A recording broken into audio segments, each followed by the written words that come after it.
How to invest just $10 using fractional shares. All right, so one of the biggest myths about the stock market is that you need a lot of money to get started. And I always say that's not true at all. You can literally get started investing in the stock market for less than you buy a t-shirt, to be honest. And so I think, unfortunately, when people get started, they're under the belief that if they don't have X amount, that means they're unable to get started, which is, it's not true at all. Now, the stock market could appear to be a little overwhelming for people, especially those that are just getting started. There's so many different factors that you want to consider before you either open an account or buying a stock or selling a stock. But it's really not as complicated as most people might think it is. So the $1,000,000 question, right? What exactly are fractional shares? So I'll use an example to really explain what fractional shares are. So let's say, right, a company that you were interested in investing in was, let's say, $500 a share, right? But you didn't want to spend $500 / you didn't have $500 at the time. What you can do, thanks to fractional shares, is literally buy an actual fraction of that share, right? Whether it be 10, 20, 30, 40, or $50, whatever the case may be. You don't necessarily need to buy a full share in order to be considered an actual investor of that specific company. All right, so what's the benefits of fractional shares, right? One might ask, well, what's the point of investing in fractional shares if I can't buy the whole share in itself? Well, one thing that fractional share does is it allows everyone to play the game, if you will, right? That's why I say the stock market isn't just, for wealthy or people who have a whole bunch of money. Like, I promise you, you can easily get started with just $10. And by definition, right, if you invest $10 into a company, you're still an investor, right? There's nothing that says like, all right, you're not going to consider you an investor if you only have X amount. And it allows everyone to play the game if you have, even if you do have a small amount of capital, which I think is definitely dope. So, I mean, if you really think about it, right, all you really need money-wise is like a $10 bill to get started investing.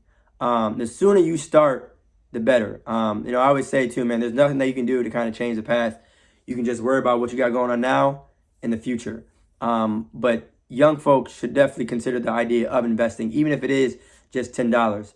There's plenty of companies out there that you can obviously choose from.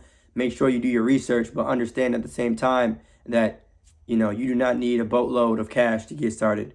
$10, again, with the use of fractional shares can really get someone, begin with their investing journey.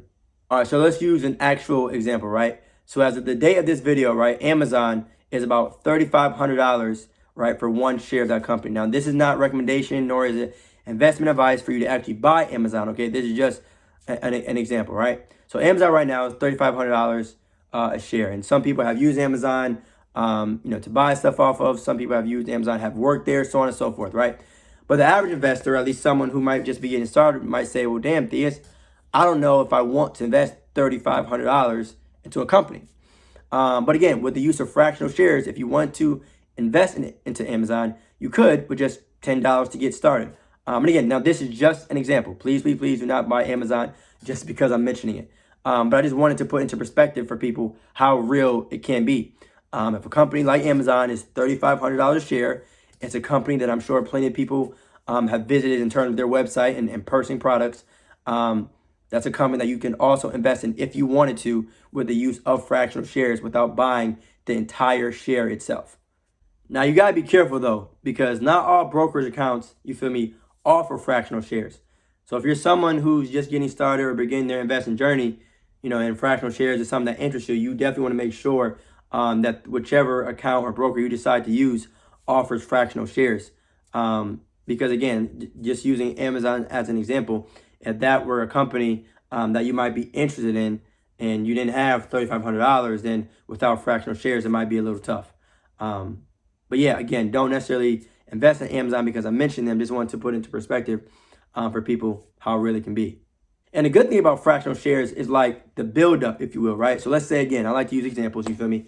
Let's say a company was $100. And again, you didn't have $100, but you still want to invest in them. If you told yourself, all right, I'm going to put in $10 a day, right, for $10, eventually that would build up into one share. Obviously, if that company say the exact price per share. But, just the idea of dollar cost averaging and really spreading out your investment and potentially building up into one share. So don't always think that, all right, it's either I buy a full share or I don't buy any of it at all. Fractional shares can allow you to buy a piece of it. It might not be the whole thing, but it'll at least be a piece of it. And then, as I mentioned before, fractional shares tend to add up over time.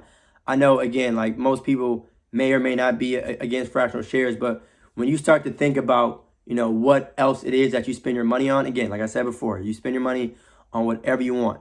But, if you set aside certain things over time, those fractional shares can not just add up possibly to one full share, but even more than that as time progresses. So, summary of fractional shares, right? How to invest with just $10 using fractional shares. Again, just an example. If a company was $1,000 and all you had was 100, you can definitely do that with the use of fractional shares. And as the price per share of the overall company goes up, let's say from $1,000, so does the price and overall value that you had from your initial investment of $100. So if you know of anyone that might feel like, oh, I don't have a lot of money, so that means I can't get started, please introduce them to the term of fractional shares. Don't let the price of a company, no matter how big or small, scare you of investing. Not necessarily saying that you should invest in any company, but just don't let the fact that, like, okay, this company is too much for me. If you believe in it and you like it, just understand what fractional shares are. So with that being said, y'all, hope you learned a thing or two about fractional shares. Again, feel free to pass this information along to your friends or family. And yeah, stay blessed.